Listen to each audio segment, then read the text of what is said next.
Bonjour à tous, c'est Paul Dame pour vous présenter un nouveau chapitre de bactériologie.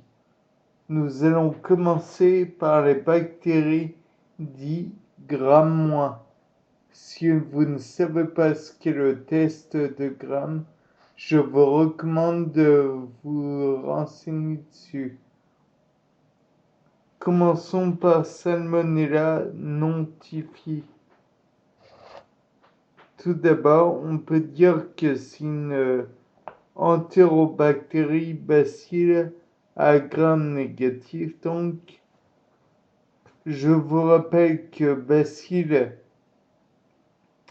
ce n'est pas coque, c'est pour définir une forme ovale de la bactérie. Ensuite, elle est mobile pour la plupart, du moins. Donc, ça veut dire qu'elle a sûrement des flagelles. Ensuite, elle est anaérobie facultative. Donc, elle peut se développer dans des milieux sans air. J'allais dire des milieux aérobies. Enfin aussi.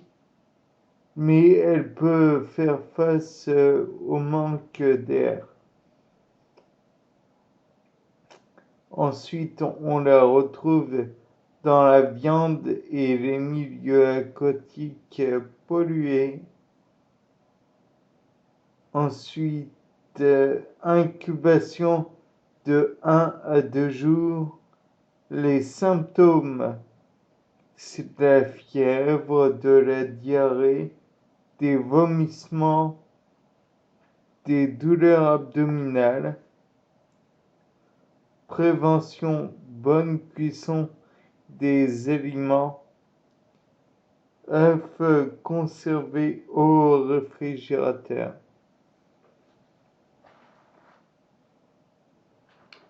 Par la suite, donc, nous avons Salmonella typhi et paratyphi, niche et réservoir uniquement humains.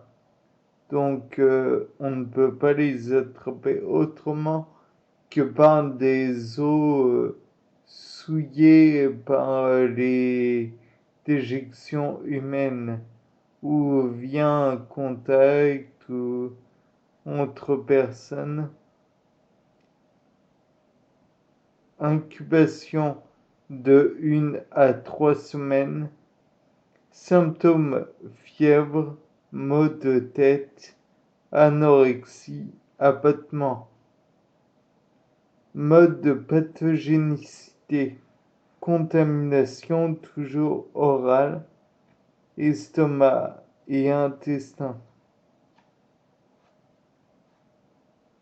Par la suite, nous allons voir un autre micro-organisme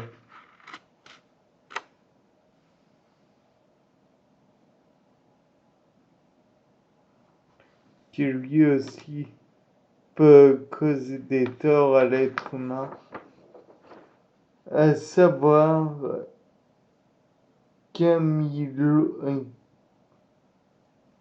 Campylobacter de ZSP. Donc lui, il est micro-aérophile, donc micro petit, aéro l'air, file, qui aime. Donc il vit dans des milieux où il y a peu d'air. Mais il en faut. Non sporulente. Donc là, il ne laisse pas de spore. Contrairement à à Mycobacterium tuberculosis, qui lui est une symbiose avec les champignons. un champignon. Donc peut-être que si les bactéries sont sporulentes, ça voudrait dire qu'elles sont affiliées avec des champignons. Ensuite, on peut dire que Campylobacter de Zespé est mobile. C'est un bacille spiralé.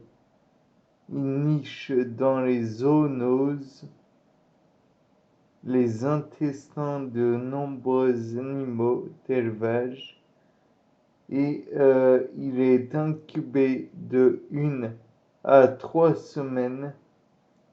Les symptômes sont de la fièvre, de la diarrhée, des douleurs abdominales, des vomissements. Ensuite vient le tour de Shigella, de Zespé. Tout d'abord, on peut dire qu'elle est immobile, qu'elle ne produit pas de spores,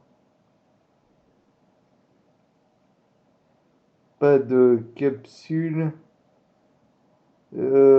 Ensuite, production d'une toxine très forte. La niche, réservoir uniquement humain.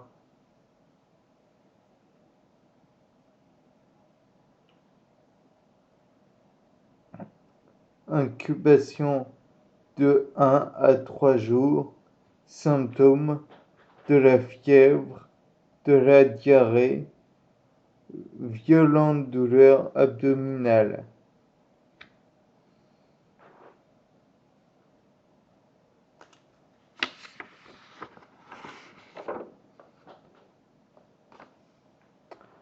Ensuite, Escherichia coli, donc anaérobie facultatif,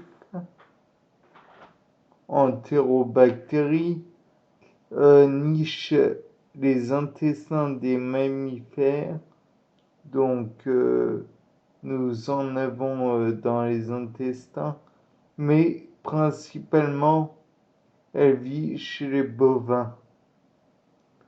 Contamination fécale, incubation de 3 à 4 jours, symptômes, la diarrhée, les colites hémorragiques, prévention, bonne cuisson des aliments à risque, donc qui ont été en rapport avec les fécès des animaux.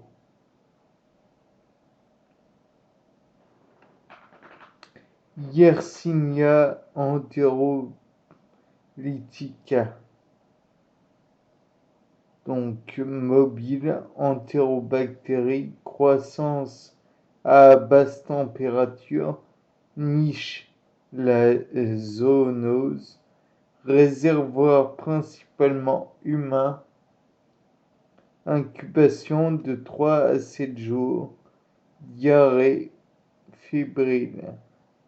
Fébrile donc veut dire aussi de la fièvre.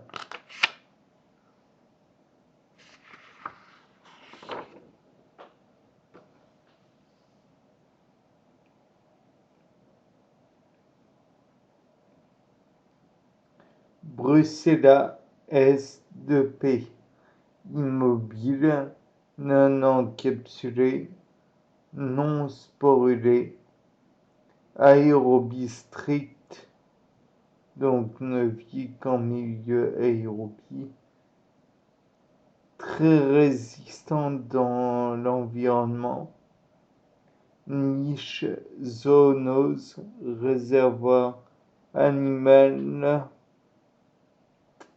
incubation 5 jours à plusieurs mois, symptômes fièvre ondulante, céphalée, douleurs diffuses, malaise, insomnie. Vibrio SPP, forme incurvée, contamination alimentaire, niche milieu marin, se multiplie à des températures supérieures à 20 degrés Celsius. Symptômes gastro-entérite. On pensera notamment à Vibrio cholera, qui a été une plaie pour l'humanité au Moyen Âge, entre autres.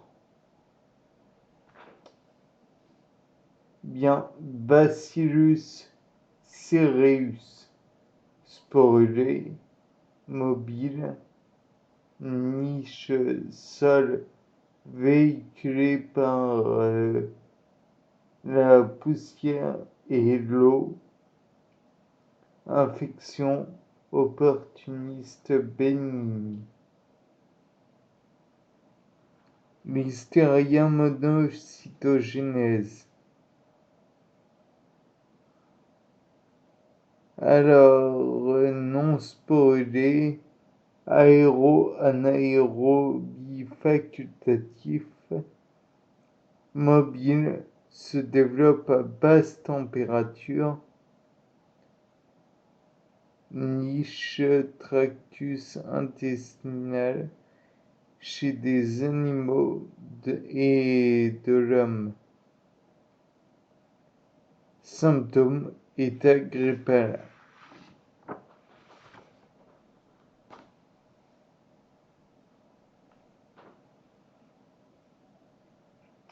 Parasites, Toxoplasma gondii ou Gandhi. Parasites intracellulaires, réservoir de nombreux animaux, sol et exceptionnellement dans l'eau. Provoque la toxoplasmose. Transmission, ingestion de kystes présents dans des produits carnés insuffisamment cuits ou des selles de chat. Prévention, hygiène et bonne cuisson des viandes, fruits et légumes bien lavés. Surveillance femmes enceintes.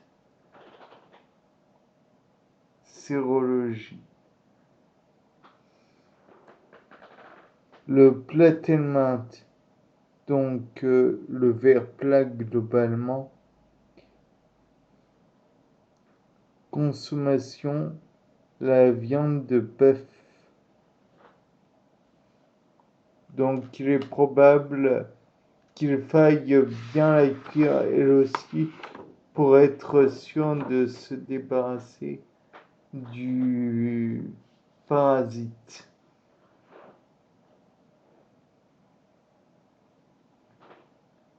Virus de l'homme par les aliments.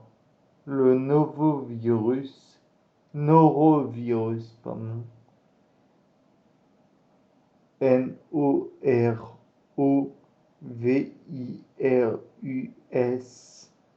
symptômes gastro-entérites, transmission, contact direct de personne à personne, consommation d'un aliment ou d'eau contaminée, prévention, hygiène, cuisson.